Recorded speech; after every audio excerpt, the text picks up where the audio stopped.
Hello students, मैं विष्णु कुमावत एक बार फिर से स्वागत है आपका अपने यूट्यूब चैनल फिजिक्स क्लासेस में। लास्ट क्लासेस में हमने डिस्कस किया था रे ऑप्टिक्स। अब हम जो स्टार्ट करने वाले हैं वो हमारा टॉपिक है वे ऑप्टिक्स। ठीक है, जैसा कि मैं पहले आपको बता चुका हूं, हमने ऑप्टिक्स एक्चुअल में ऑप्टिक्स क्या था, the study of the light. इसको हमने डिवाइड किया दो पार्ट में। First ray optics and second way optics. Ray optics में हमने लाइट को एज ए रे कंसिडर किया था। ठीक है, और अब जो हम बात करेंगे वे ऑप्टिक्स में लाइट को हम कंसिडर करेंगे एज ए वेव। अब बात यह आ रही है कि रे कब कंसिडर करते हैं और वेव कब कंसिडर करते हैं। जब भी कोई लाइट जो है किसी सरफेस या ऑब्जेक्ट पर इंसिडेंट होती है जिसका साइज लाइट की वेवलेंथ जो कि अप्रोक्सीमेटली होता है 400 to 700 nanometer, that means approx angstrom 10 meter में। ठीक है, तो हम बात करेंगे कि यदि किसी सरफेस का जो साइज है वो 10 मीटर यानी एंगस्ट्रॉम के ऑर्डर से क्या अप्रोक्सीमेटली इक्वल होता है, तब तो हम यूज करते हैं हमारे पास वेव नेचर। और अगर मान लो उससे ज्यादा होता है ऑब्जेक्ट का साइज तो हम कंसिडर करते हैं रे ऑप्टिक्स। तो जनरली हमारे डे लाइट में जो बात करते हैं वहां हम लाइट को एज ए रे कंसिडर करते हैं, बिकॉज डे लाइट में हमारे पास जो ऑब्जेक्ट्स हैं, फॉर एग्जांपल जैसे मैंने कहा कि लाइट इस बोर्ड के ऊपर इंसिडेंट हो रही है, इसका डायमेंशन हम बात करें मीटर ऑर्डर का होगा। ठीक है, या छोटा मान लें छोटे से मिरर के ऊपर इंसिडेंट हो रही है, इसका डायमेंशन 1 सेंटीमीटर और 1 सेंटीमीटर है। बट ये 1 सेंटीमीटर भी तो उसके मीटर वेवलेंथ जो है 10 मीटर के कंपैरिजन में देखा जाए तो नेग्लिजिबल है, क्या बहुत लार्ज है। तो यहां हम कंसिडर करते हैं लाइट का कैसा नेचर, रे नेचर। ठीक है, अब बात करते हैं फॉर एग्जांपल अगर कोई लाइट जो है किसी नैरो एज के ऊपर जिसकी साइज जो है वो अप्रोक्स -10 टू -10 मीटर के कंपैरिजन में नेग्लिजिबल नहीं हो, ज्यादा नेग्लिजिबल नहीं हो, हम ये नहीं कह सकते कि भाई उसकी इक्वलेंट होगी, नहीं, उस नेग्लिजिबल नहीं है, तो वहां हम ये कह सकते हैं लाइट के वेव नेचर को नेग्लेक्ट नहीं करेंगे। ठीक है, तो वहां हम कंसिडर करेंगे लाइट का वेव नेचर। अब लाइट का जो वेव नेचर है वो सबसे पहले दिया किसने, तो साइंटिस्ट हैं हाइजेन।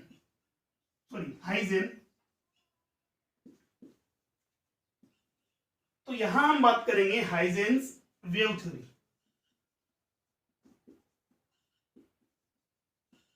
ठीक है, अब अकॉर्डिंग टू हाइजेन की बात करें तो हाइजेन ने कहा कि लाइट का जो नेचर है वो कैसा है, वेव नेचर है, और इसका जो प्रोपेगेशन है वो होता है वेव फ्रंट की फॉर्म में।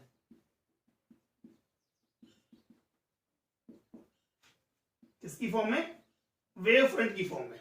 ठीक है, अब वेव फ्रंट क्या होता है ये हम डिस्कस करेंगे। और हाइगेन ने अपने इस वेव थ्योरी से reflection, refraction, interference, diffraction and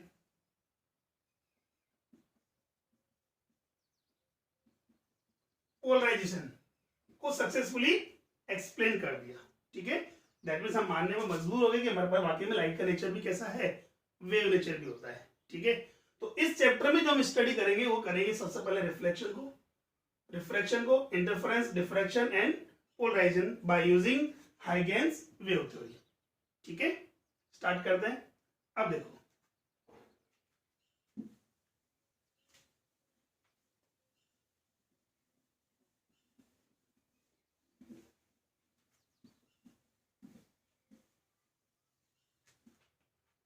सबसे पहले हमारा टॉपिक होता है वेव फ्रंट।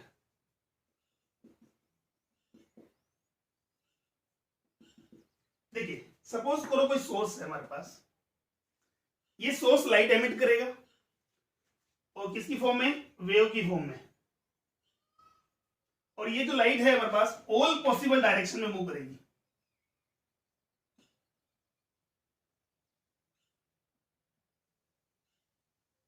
इस टाइप से ये तो देखो हमारे पास बोर्ड है, इसलिए तो यहाँ 2D प्लेन का कंसिडर कर रहे हैं। ये लाइट रे बाहर भी आएंगी और अंदर भी जाएंगी। क्लियर हो यहाँ तक? अब देखो, तो हम बात करेंगे इसके सराउंडिंग की बात करें। सोर्स के सराउंडिंग एक ऐसा सरफेस जहां पर मीडियम के सभी पार्टिकल्स सेम फेज में वाइब्रेट करते हो। अब सेम फेज में वाइब्रेट का मतलब, यहां बात करें, देखो वेव का फॉर्म इस टाइप से होता है। वेव में दो पोजीशन होती है, एक तो मैक्सिमा एंड मिनिमा, से बोलते हैं क्रेस्ट एंड थ्रॉप। ठीक है, तो यहां बात करेंगे, सपोज करो यहां से x डिस्टेंस पर मेरे पास कोई पॉइंट आ रहा है मैक्सिमा या क्रेस्ट आ रहा है, तो यहां से इक्वल डिस्टेंस पर जितने भी पॉइंट्स होंगे x डिस्टेंस पर एक कंसीडर करते हुए हम एक इमेजिनरी कर्व मानेंगे, सरफेस कंसीडर करेंगे, और वो सरफेस जो होगा वही होगा हमारे पास वेव फ्रंट। ठीक है, अब देखो यहां हमारे पास क्रेस्ट आ रहा है, यहां भी क्रेस्ट है, यहां भी क्रेस्ट है, यहां भी क्रेस्ट आ रहा है। ऐसे जरूरी नहीं कि यही वेव फ्रंट हो, इससे जस्ट आगे देखो थ्रोफ भी आ रहा है हमारे पास, तो यहां भी थ्रोफ होगा, यहां भी थ्रोफ होगा, यहां भी थ्रोफ होगा। ये क्लियर हुआ? तो ऐसा हम बात करें, वेव फ्रंट है क्या एक्चुअल में? A imaginary surface surrounding to the source at which the all particles or a medium are vibrating in the same phase. Same phase का मतलब यहां अगर मैक्सिमा कंसीडर कर रहे हो तो यहां नेक्स्ट वेव जो होगी वहां भी क्या होना चाहिए? मैक्सिमा होगा। नेक्स्ट वाली वेव में भी क्या होगा? मेरे पास मैक्सिमा मिलेगा। इससे नेक्स्ट जो भी वेव होगी उसमें भी क्या मिलेगा? मैक्सिमा होगा। ठीक है, ये है हमारे पास वेव फ्रंट। अब देखो वेव फ्रंट हमारे पास जैसे ही एग्जांपल लिया मैंने, लाइट का एयर में स्पीड अगर बात करें तो स्पीड होता है c, दैट मीन 3 × 10⁸ मीटर पर सेकेंड। क्लियर हुआ? अब मैं कोई पॉइंट सोर्स कंसीडर कर रहा हूं, ये कोई पॉइंट सोर्स है, अभी लाइट एमिट करेगा t = 0 टाइम पर, t = 0 टाइम पर। अब t टाइम पर इस यहां से लाइट जो एमिट हो रही है उसकी पोजीशन कहां होगी? इधर भी होगी, अपवर्ड लेफ्ट में भी होगी, डाउन भी होगी, आउटवर्ड भी होगी और इनवर्ड भी होगी। ठीक है, तो मैंने कहा था लाइट स्टार्ट हुई कहां पर? t = 0 टाइम पर, एंड t = t टाइम पर उसका पोजीशन कहां होगा? यहां से 0 कंसीडर करूं, स्पीड कितनी है उसकी? c है, तो t टाइम में कितना डिस्टेंस ट्रेवल कर लेगी? डिस्टेंस इज क्या होता है? Speed into time. तो ये डिस्टेंस हमारे पास कितना हो गया? ct। तो यहां से ct रेडियस का एक सरफेस कंसीडर करें। अब सरफेस की स्ट्रक्चर या शेप कैसी होगी? देखो यहां देखने पर हमें लग रहा है कि ये सर्कुलर है, बट हमने कहा ना कि ये एक 2D है, 2D प्लेन में है। अब हम बात करें लाइट का जो प्रोपगेशन है 2D में नहीं है, सोर्स से ऑल पॉसिबल डायरेक्शन में आउटवर्ड भी होगा हमारे पास है, इनवर्ड भी जाएगा। तो उसके सराउंडिंग अगर देखा जाए तो कैसे स्ट्रक्चर मिलेगी? स्फेयर। कैसा मिलेगा? स्फेयर। ठीक है, ऐसे मत करिए, ये तो किसकी बात है? ये हो गया सी टी, जरूरी नहीं है ये मेरे पास है, ये तो टी टाइम की बात हुई। अगर T plus delta T time पर बात करें तो T plus delta T time पर एक अनदर स्फीयर, इसका रेडियस कितना होगा? उसका रेडियस होगा t c into t plus delta t. Clear हुआ? तो देखो हमारे पास वेव फ्रंट स्फेरिकल कब आ रहा है? जब सोर्स कैसा है हमारे पास? As a point. यही अगर हम बात करें हमारे पास सोर्स कैसा होता? सपोज दैट लीनियर सोर्स है इस टाइप से, तो यहां से भी लाइट एमिट करेगा,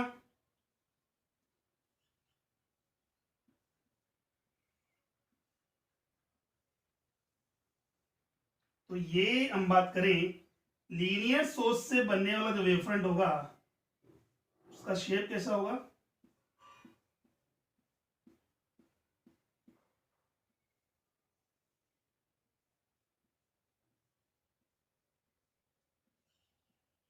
किस शेप में मिलेगा?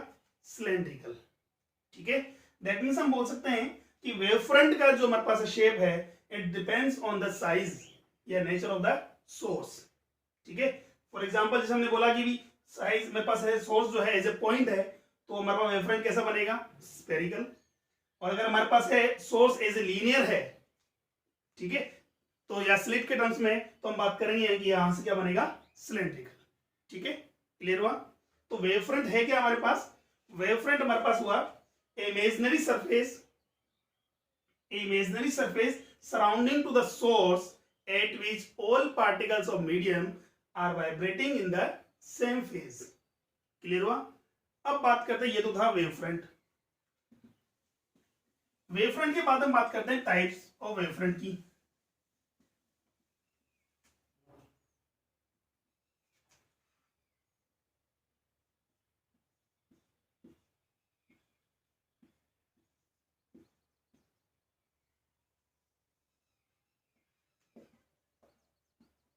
Types of wavefront.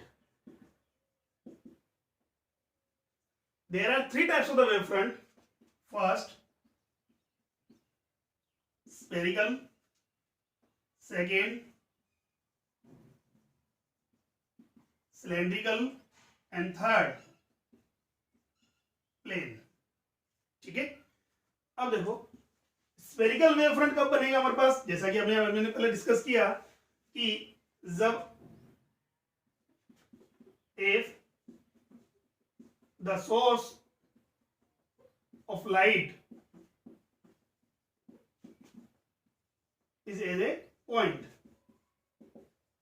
तो अगर हमारे पास सोर्स ऑफ लाइट क्या है, एज ए पॉइंट है, तो उससे बनने वाला जो वेवफ्रंट होगा वो क्या होगा, स्फेरिकल होगा। ठीक है, अब बात करते हैं सिलेंड्रिकल कब होगा। If the source of light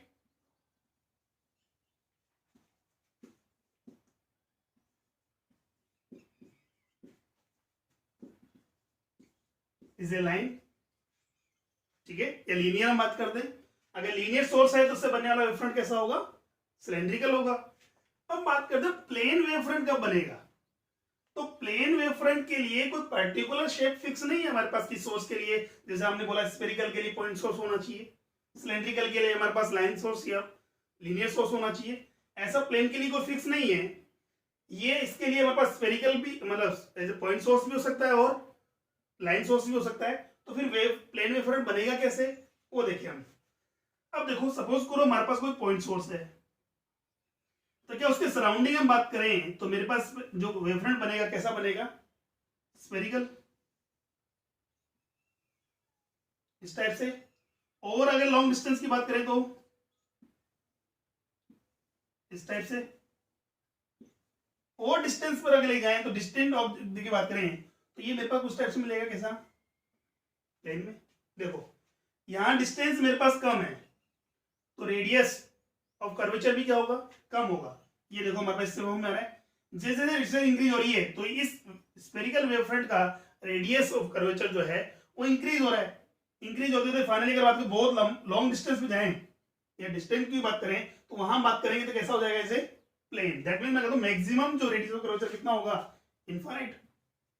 और रेडियस ऑफ कर्वेचर अगर इनफाइनाइट आ गया दैट मीन कैसा सरफेस होगा, प्लेन सरफेस होगा।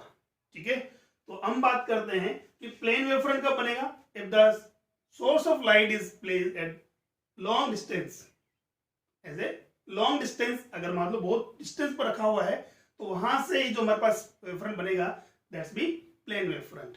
ठीक है, तो फर्स्ट हमने ये हो गया हमारे पास कि स्फेरिकल के लिए हम बात करें पॉइंट सोर्स होगा, तो इस टाइप से हमारे पास सोर्स बने, ये वेवफ्रंट बनेगा।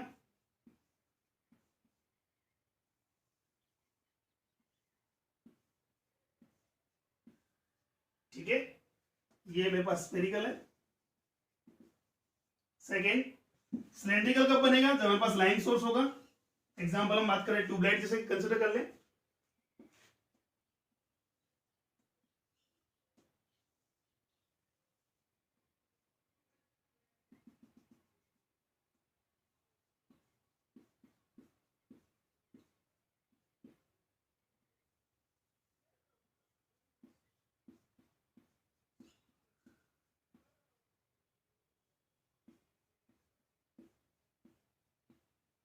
ठीक है, और प्लेन वेवफ्रंट के लिए सोर्स का साइज कोई सडन फिक्स नहीं है हमारे पास, किस पॉइंट ही हो या लाइन सोर्स ही हो, दोनों हो सकते हैं। बट अगर ये कहां पर हो, एक लॉन्ग डिस्टेंस पर हो, तो हम बात करें उससे बनने वाला वेवफ्रंट कैसा होगा, प्लेन वेवफ्रंट होगा।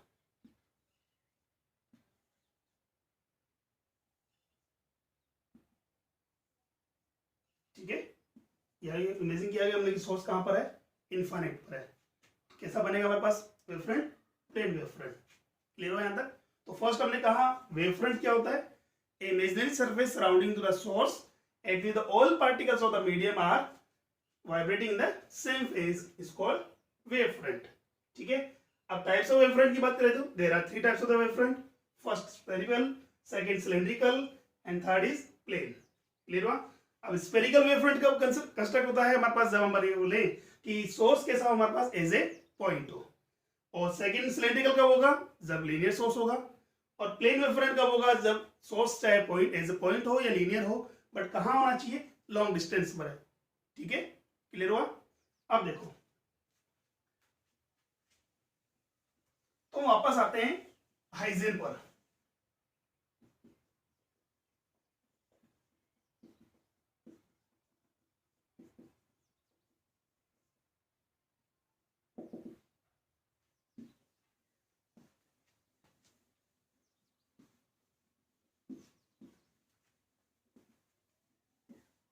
तो हाइजेन ने लाइट के नेचर और उसके प्रोपेगेशन के लिए अपना वेव थ्योरी दिया।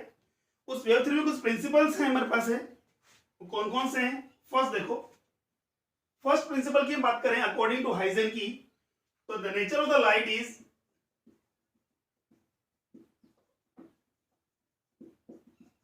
वेव। लाइट का नेचर कैसा होना चाहिए, वेव होता है। Second, the light is propagate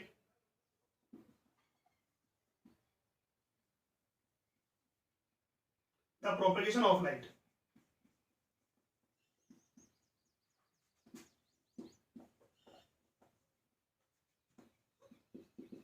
in form of wave front। That means हम कहते हैं कि लाइट जो है कैसे प्रोपेगेट होती है, वेव फ्रंट की फॉर्म में प्रोपेगेट होगी। नेक्स्ट, थर्ड, अब बात करें relation between the wave front end the direction of the propagation of light. तो देखो अभी हमने बात की, ये सोर्स है हमारे पास और इसके सराउंडिंग ये मेरे पास वेव फ्रंट हुआ, ये सेकेंडरी वेव फ्रंट, ऐसा कुछ बात कर लें। लाइट का डायरेक्शन ये होगा, ये भी लाइट की डायरेक्शन है, ये भी लाइट की डायरेक्शन है, ये भी लाइट की डायरेक्शन है, ऑल पॉसिबल डायरेक्शन होगी। ये सोर्स है हमारे पास। अब देखो ये क्या है, ये है हमारे पास रे। एक्चुअल में रे क्या होती है, the direction of the propagation of light is called रे। और ये मेरे पास क्या है, वेव फ्रंट। तो देखो यहां क्या ये रेडियस है, देखो इनर वाले सरफेस की बात करें हम, तो क्या ये नॉर्मल होगा, बिल्कुल होगा। ये भी क्या है, नॉर्मल है। That means we can say the ray is always perpendicular to the wave front, the ray is perpendicular to the wave front. Clear हुआ? यही हम बोलते हैं wave front always perpendicular to the propagation of light. तो यहां से third principle क्या है, ray always perpendicular to the wave front. ठीक है, नेक्स्ट फोर्थ हम बात करते हैं प्रोपेगेशन ऑफ लाइट की। तो लाइट का प्रोपेगेशन होता कैसे है, मतलब लाइट एक पॉइंट से दूसरे पॉइंट पर ट्रांसफर कैसे होती है। अकॉर्डिंग टू हाइजेन की बात करें तो हाइजेन ने क्या कहा कि जैसे कोई पॉइंट सोर्स हमारे पास है, उससे क्या होंगे हमारे पास, वेव्स जनरेट होंगी। ठीक है, उन वेव्स को उन्होंने क्या नाम दिया, उन वेव्स को बोला उन्होंने वेवलेट्स। क्या बोला, वेवलेट्स। फॉर एग्जांपल ये सोर्स है मेरे पास, ये वेवलेट्स हैं।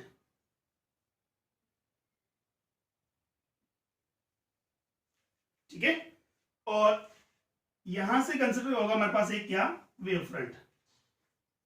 क्लियर हुआ? अब सोर्स से जो वेवलेट्स जनरेट होती हैं that's called primary wavelets.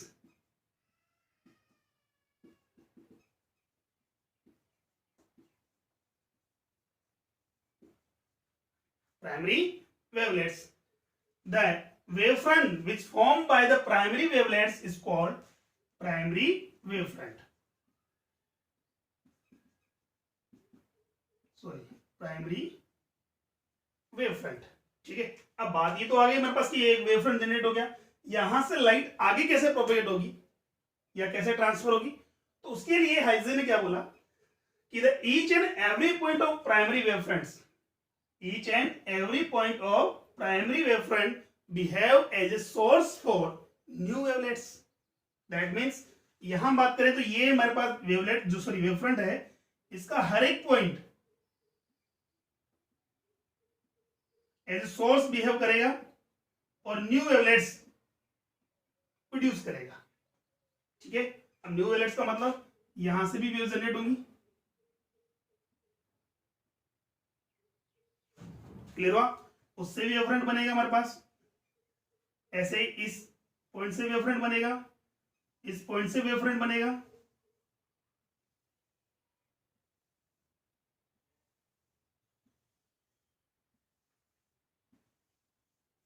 Clear हुआ? अब ये जितने वेवफ्रंट्स बन रहे हैं हमारे पास है, अब देखो ये जो मेरे पास वेवफ्रंट था प्राइमरी वेवफ्रंट्स, उस जो हमारे पास है न्यू वेवलेट जनरेट कर रहा है, और उन वेवलेट्स को बोलेंगे हम सेकेंडरी वेवलेट्स. Secondary wavelets. ठीक है, सबसे पहले बात करते हैं सोर्स की. सोर्स जो वेवलेट जनरेट करता है दैट्स कॉल्ड प्राइमरी वेवलेट्स, और प्राइमरी वेवलेट जो वेवफ्रंट फॉर्म करती हैं वो क्या होता है हमारे पास primary wavefront. And each and every point of primary wavefront behave as a source for new secondary wavelets. Clear हुआ? अब बात करें इन न्यू सेकेंडरी वेवलेट से वेवफ्रंट जनरेट होगा, और इन सेकेंडरी वेवफ्रंट्स की बात सॉरी वेवलेट से बात करेंगे इनके कॉमन टेंजेंट से, इनके कॉमन टेंजेंट से जो नया वेवफ्रंट जनरेट होगा या फॉर्म होगा दैट्स कॉल्ड सेकेंडरी वेवफ्रंट. ठीक है, ऐसे ही फिर ये सेकेंडरी वेवफ्रंट जनरेट हुआ, इसका हर एक पॉइंट न्यू वेवलेट्स के लिए सोर्स के लिए वेव करेगा. ठीक है, फिर वहां से वेवलेट्स जनरेट होंगी, फिर नया वेवफ्रंट बनेगा. इस टाइप से लाइट जो है एक पॉइंट से सेकंड पॉइंट पर क्या होती है ट्रांसफर होती है in the form of wavelets sorry wavefront. ठीक है, क्लियर हुआ यहां तक? तो फर्स्ट हम बात करते हैं कि हाइजेंस के वेव थ्योरी के अंदर प्रिंसिपल्स क्या है. फर्स्ट प्रिंसिपल हम बात करें, लाइट का नेचर कैसा होता है, वेव नेचर होता है. इसका प्रोपेगेशन किसकी फॉर्म में होता है, वेवफ्रंट की फॉर्म में होता है, और हम पहले पढ़ चुके हैं वेवफ्रंट क्या होता है. नेक्स्ट हम बात करते हैं the relation between the ray and wavefront. The ray is always perpendicular to the wavefront. Clear हुआ? नाउ प्रोपेगेशन के लिए बात करिए, सेकेंडरी वेवफ्रंट क्या होगा हमारे पास, कि हमारे पास जैसे एक सोर्स है हमारे पास न्यू वेवलेट जनरेट करता है दैट्स कॉल्ड प्राइमरी वेवलेट्स, और प्राइमरी वेवलेट जो वेवफ्रंट फॉर्म करती हैं that's called primary wavefront. And each and every point of primary wavefront behave as a source for new secondary wavelets. ठीक है, उससे फिर सेकेंडरी जो हमारे पास वेवफ्रंट जनरेट होगा सेकेंड वेवफ्रंट. क्लियर हुआ? इसको देखो हम एज ए प्लेन की बात करें तो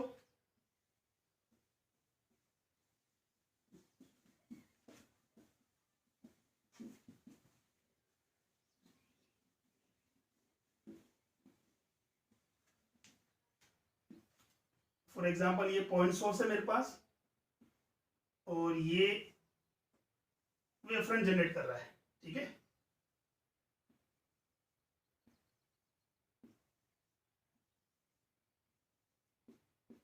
ये वेवलेट्स है. अगर इससे लॉन्ग डिस्टेंस की बात करते हैं तो हमारे पास जो वेवफ्रंट जनरेट होगा या प्रोड्यूस होगा वो कौन सा होगा, प्लेन वेवफ्रंट होगा. सपोज दैट वो कौन सा है, ए बी. क्लियर हुआ? अब ए बी वेवफ्रंट का every point as a source हो गया इसके लिए न्यू वेवलेट्स के लिए. तो यहां से फिर वापस क्या होगा, पॉइंट सोर्स है, और पॉइंट सोर्स से कैसा वेवफ्रंट जनरेट होता है, सॉरी स्फेरिकल. क्लियर हुआ? और ये स्फेरिकल जो मेरे वेवफ्रंट हैं इनके फॉरवर्ड डायरेक्शन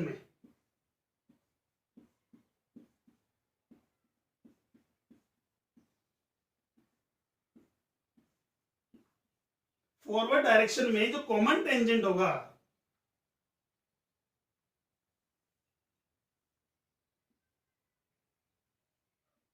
वो क्या करेगा, न्यू वेवफ्रंट फॉर्म करेगा, एंड उसे बोलेंगे हम एडेज बिडेज सेकेंडरी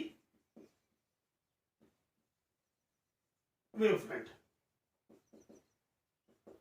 ठीक है, क्लियर हुआ। अब देखो बात यार ये हमने फॉरवर्ड डायरेक्शन में क्यों लिया, बैकवर्ड में हमने यूज क्यों नहीं किया, तो इसके लिए हाइगेन ने कोई एक्सप्लेनेशन नहीं दिया। तो यहां हम ये कह सकते हैं कि ये हाइगेन का या हाइजेन का ड्रॉबैक था। ठीक है, कि उसने जो बैकवर्ड डायरेक्शन के अंदर बात करें तो उसके वेवफ्रंट को इसने एक्सप्लेन नहीं किया। क्लियर हुआ यहां तक। तो हमने क्या पहले बात करें, हमारे पास हाइगेन की वेव थ्योरी होगी, उसमें हमने वेवफ्रंट को पढ़ा है। वेवफ्रंट के बाद हम बात करें लाइट का प्रोपगेशन कैसे होता है, वो क्लियर हुआ। अब हम बात करते हैं हाइगेन ने अपने वेव थ्योरी से एक्सप्लेन किया किसको, reflection, refraction, interference, diffraction and polarisation. इस चैप्टर में हम इन पांचों टॉपिक को हम स्टडी करेंगे, वन बाय वन हम स्टार्ट करते हैं। सबसे पहले कि हाइगेन ने सक्सेसफुल डिफ्लेक्शन को सक्सेसफुली एक्सप्लेन कैसे किया, by using the wave theory. अब हम रे की कंसीडर नहीं करेंगे, वहां देखो रिफ्लेक्शन का हमारे बात करें तो रिफ्लेक्शन अगर लो तो हमारे पास क्या है, एंगल आई इक्वल होना चाहिए एंगल आर के। Angle i must be equal to angle r. अगर ऐसा कुछ है दैट मींस वहां रिफ्लेक्शन होगा। तो ये क्या है, लो है किसका, रिफ्लेक्शन का। यहां से अब तक हमने जो पढ़ा था रे ऑप्टिक्स में, वो पढ़ा था बाय यूजिंग रे मेथड, रे से हमने इसको कंसीडर किया था। अब जो हम प्रूफ करेंगे या हाइगेन के अकॉर्डिंग बात करेंगे तो वहां प्रूफ करेंगे किससे, वेव फ्रंट से। क्लियर हुआ। तो देखो हमारा नेक्स्ट टॉपिक है रिफ्लेक्शन।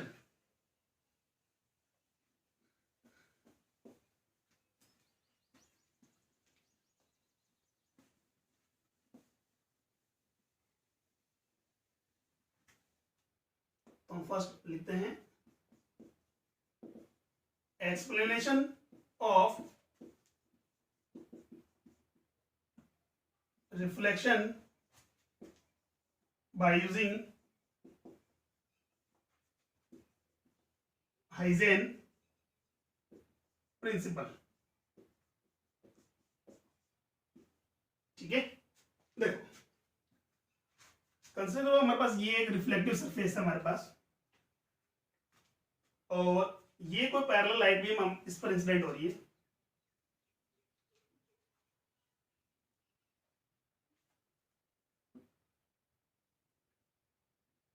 ठीक है,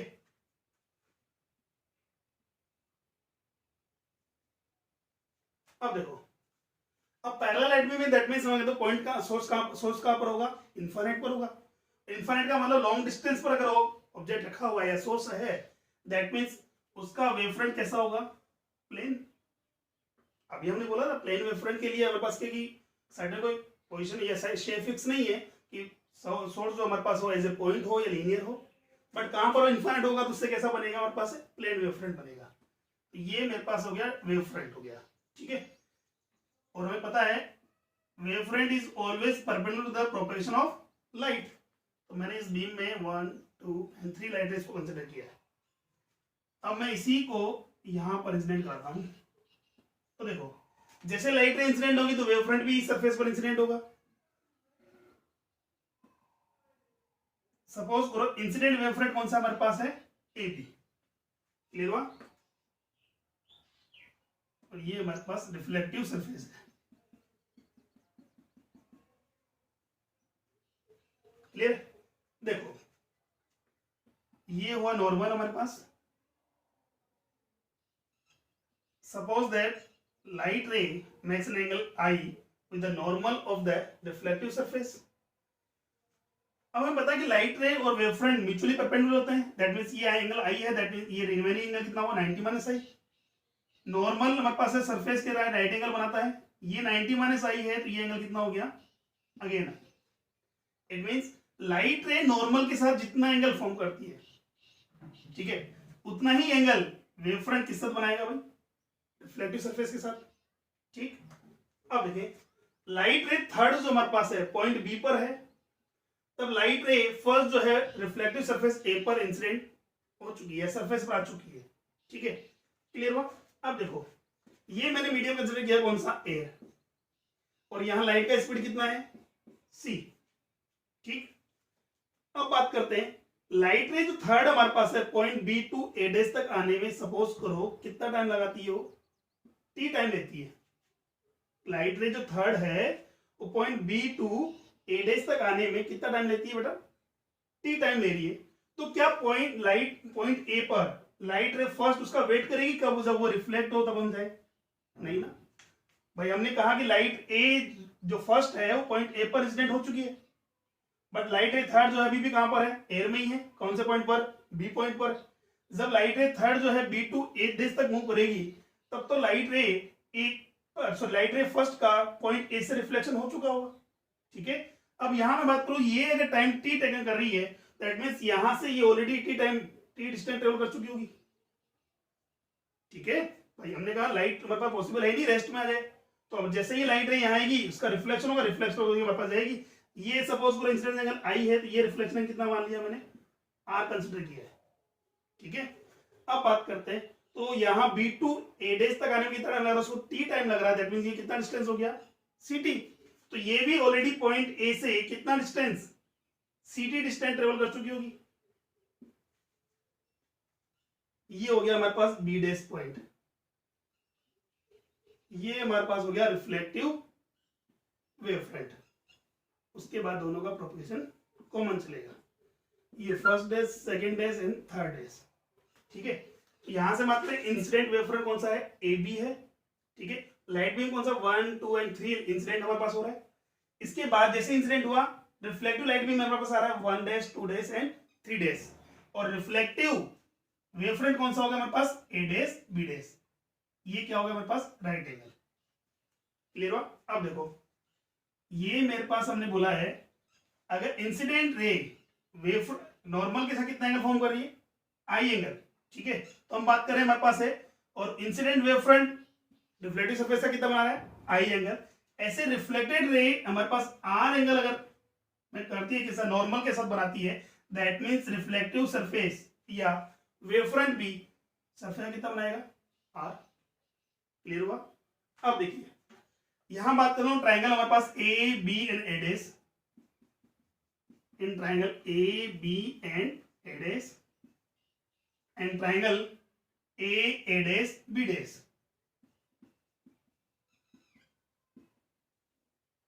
हमें क्या प्रूव करना है, एंगल आई इक्वल है किसके, एंगल आर के। इन ट्राइंगल को मैं यहां सेपरेट कर लेता हूं, ज्यादा इजी होगा आपके लिए। A dash B and this distance is C, ये इंसिडेंट वेव फ्रंट है दैट मींस एंगल आई। ऐसे हमारे पास बात करें, हमारे पास ए डैश बी डैश, ये नॉर्मल वेव फ्रंट में 90 डिग्री, और ये है reflection angle R and this is C T. अब देखो दोनों ट्राइंगल की बात करें, कंपैरिजन करते हैं, तो ए डैश दोनों ट्राइंगल्स में कॉमन है, ठीक है। नेक्स्ट सेकंड हम बात करें, बी ए डैश इक्वल है ए बी डैश के, सी टी, ठीक है। और एंगल बी इक्वल है हमारे पास किससे, एंगल बी डैश के, कितना, राइट एंगल। क्लियर हुआ। That means side angle side के लॉ से triangle A B A dash हो गया हमारे पास triangle A dash B dash के। तो इसका मतलब दोनों ट्राइंगल्स इक्वल है, इसका मतलब each and every sides are equal and angle also भी इक्वल। तो सीटी साइड से हमारे पास इक्वल आ रही है, तो सीटी के फ्रंट में जो एंगल, अपोजिट में जो एंगल आ रहा है कितना, आई, वो इक्वल होगा किसके, सीटी के फ्रंट में एंगल कितना आ रहा है, अपोजिट में R. That means angle I equal होगा किसके, एंगल आर के, ठीक है। And it is the law of reflection. That means we can explain the reflection by using Huygens principle. Clear हुआ यहां तक।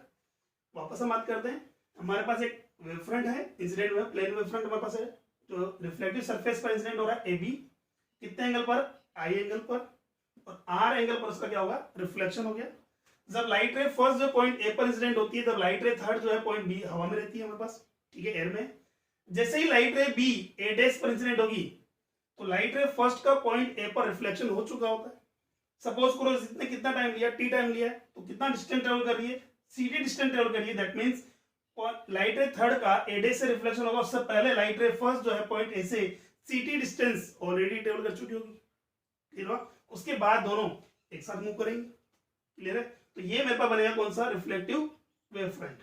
राइट एंगल बना दिया हमने। क्लियर हुआ? दोनों ट्रायंगल्स को कंपैरिजन करके हमने प्रूव कर दिया कि एंगल आई इक्वल है किसके, एंगल आर के। क्लियर हुआ? नेक्स्ट, ऐसे हमारे पास ये तो था हमारे पास रिफ्लेक्शन। अब हम बात करेंगे रिफ्रैक्शन की।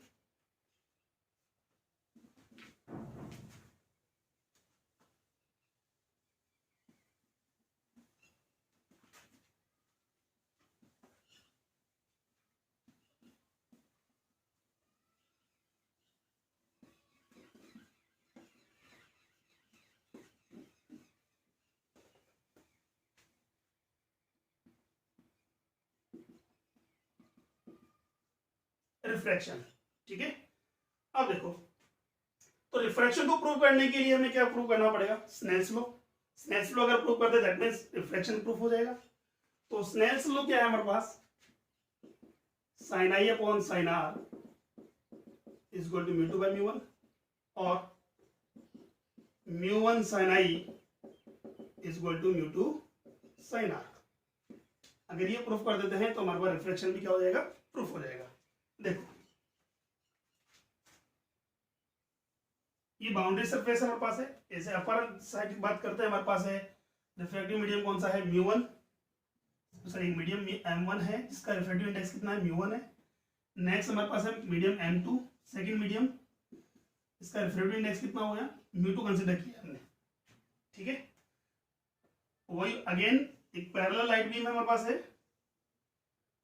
अब पैरेलल मींस यहां से वेवफ्रंट कैसा होगा, प्लेन वेवफ्रंट होगा। इसको हमने कंसिडर किया कौन सा, AB, फर्स्ट एंड सेकंड, ये लाइट रेज है। ठीक है, ये एंगल कितना बनेगा, राइट एंगल बनेगा हमारे पास। इंसिडेंट होती है कौन से पर, सरफेस ए डैश पर। मीडियम चेंज हो रहा है हमारे पास यहाँ, तो रिफ्लेक्शन होगा। इंसिडेंस एंगल मैंने कंसिडर किया, सपोज करो कितना है, आई एंगल है, जैसा कि ऑलरेडी हमने पहले डिस्कस किया था।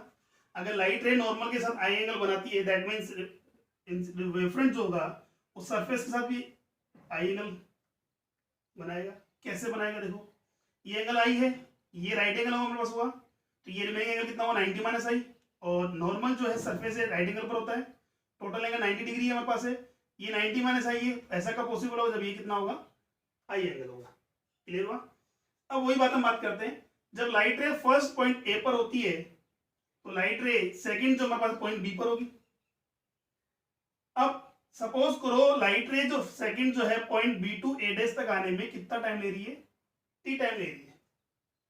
ठीक, तो यहां से बात करेगी, यहां जो डिस्टेंस ट्रेवल होगा, जो डिस्टेंस होगा वो डिस्टेंस इस मीडियम में डिस्टेंस के इक्वल होगा नहीं, बिकॉज ये मीडियम चेंज है। वहां पहले हम बात करें मीडियम सेम था, इसलिए स्पीड भी क्या थी, सेम थी। यहाँ स्पीड क्या हो जाएगी, चेंज हो जाएगी। मैंने कंसिडर किया यहाँ स्पीड कितनी आ रही है, C1 सॉरी V1 कंसिडर किया मैंने, और यहाँ स्पीड मैंने कितनी ले ली है, V2। ठीक है, तो B2 ए डैश तक का डिस्टेंस कितना हो जाएगा, V1t। क्लियर हुआ? अब ऐसा तो नहीं है कि लाइट रे जो फर्स्ट है पॉइंट ए पर, लाइट रे सेकंड का वेट करेगी कब वो रिफ्लेक्ट हो, कब हम साथ चले, नहीं है। जब लाइट रे हमारे पास है सेकंड पॉइंट ए डैश पर आएगी, उससे पहले उस टाइम पर लाइट रे फर्स्ट का पॉइंट ए से रिफ्लेक्शन हो चुका होगा, और वो कितना डिस्टेंस ट्रेवल करेगी, देखो टाइम दोनों में इक्वल है बट स्पीड दोनों में क्या डिफरेंट है। यहाँ स्पीड कितनी है, V1 है, इसमें स्पीड कितनी है, V2 है। तो स्पीड डिफरेंट होने से डिस्टेंस भी क्या होगी, डिफरेंट होगी। यहाँ डिस्टेंस होगी, ट्रेवलिंग डिस्टेंस होगी हमारे पास V2t। क्लियर हुआ? उसके बाद दोनों का प्रोपगेशन कॉमन होगा।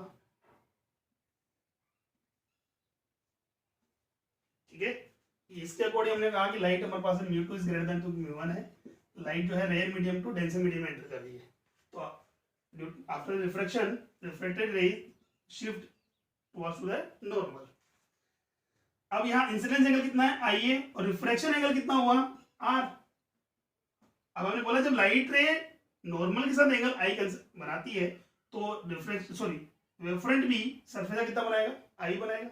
ऐसे हम बात करें अगर रिफ्लेक्टेड रे नॉर्मल से आर एंगल बनाती है तो वेवफ्रंट कितना बनाएगा, अगेन आर। क्लियर हुआ। अब देखो यहां ये हमारे पास राइट एंगल है। मैं बात करता हूं triangle A dash and B and second triangle हमारे पास है A B dash A dash. तो मेरे पास ए बी तो क्या हुआ, ए बी मेरे पास है incident wave front, incident wave front. A dash B dash क्या है मेरे पास, रिफ्रैक्टिव वेव फ्रंट। ठीक है, तो देखो in triangle A dash B, यहां बात करिए राइट एंगल मेरे पास हुआ, एंगल की front side, angle right angle हमारे पास है तो हमारे पास है एंगल की फ्रंट साइड क्या होती है, नॉर्मल सॉरी परपेंडिकुलर। और अब हम बात करें राइट एंगल के फ्रंट साइड जो हमारे पास अपोजिट साइड वो होती है हाइपोटेनियस। तो sine I is equal to क्या होगा, परपेंडिकुलर अपॉन हाइपोटेनियस। तो परपेंडिकुलर तो हो गया हमारे पास B A dash, B A dash, और हाइपोटेनियस क्या है हमारे पास A dash. B A dash को क्या राइट कर सकते हैं बेटा, B A dash v1 into t upon A dash, equation number first. Clear हो।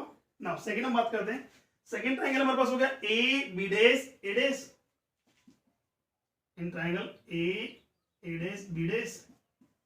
अगेन देखो ये राइट एंगल ट्राइंगल हुआ हमारे पास है, ये राइट नॉर्मल एंगल है हमारे पास है ये अपोजिट साइड हमारे पास क्या होगी, हाइपोटेन्यूज होगी, और एंगल की फ्रंट साइड हमारे पास परपेंडिकुलर होगी। तो यहां से मेरे पास क्या हो गया, साइन आर इक्वल टू क्या होगा, साइन आर इक्वल टू होता है हमारे पास परपेंडिकुलर अपॉन हाइपोटेनियस। तो A dash A B dash sorry A B dash upon A dash, A B dash का वैल्यू कितना होगा, v two T.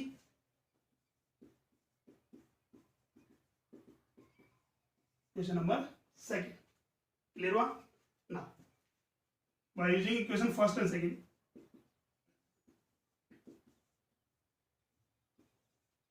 Sign i by sine r, sine i by sine r equal to क्या होगा, देखो यहां से divide करते तो ए डैश से कॉमन मेरे पास कैंसिल हो जाएगा, तो मेरे को बचेगा v1 upon v2। Question number third. Clear हुआ। अब देखो यहां बात करें by using the definition of the refractive index, the refractive index is directly proportional to the sorry inversely proportional to the speed of light in that medium. Clear हुआ। तो यहां से हम बात करें तो v1 बाय म्यू1 बाय म्यू2 इज इक्वल टू क्या होगा मेरे पास, v2 बाय v1। ठीक है, ये वैल्यू यहां पुट कर दूं from equation third, sine i by sine r equal to क्या होगा, v1 by v2, v1 by v2 कितना होगा, म्यू2 बाई म्यू1। ठीक है, इसे क्या राइट कर सकते हैं बेटा, कैन बी राइट म्यू1 साइन आई इक्वल टू म्यू2 sine r, and it is laws of Snell's. Clear हुआ। तो यहां हम बात करते हैं by using the Huygens principle we can explain the reflection of light. ठीक है, तो हमने हाइगेन थ्योरी पढ़ ली है, हाइगेन थ्योरी में हमने वेवफ्रंट पढ़ा है, उसके बाद हाइगेन के प्रिंसिपल का यूज करते हैं हमने रिफ्लेक्शन और रिफ्लेक्शन दोनों को एक्सप्लेन किया है। तो नेक्स्ट टॉपिक में हम जो बात करेंगे वो पढ़ेंगे हम इंटरफेरेंस। ठीक है, आज के लिए इतना ही। अगर इसमें कोई डाउट हो तो आप कमेंट बॉक्स में शेयर कर सकते हैं, कोशिश करूंगा कि आपके डाउट जितने भी हो सॉल्व कर पाऊँ। ठीक है, थैंक यू।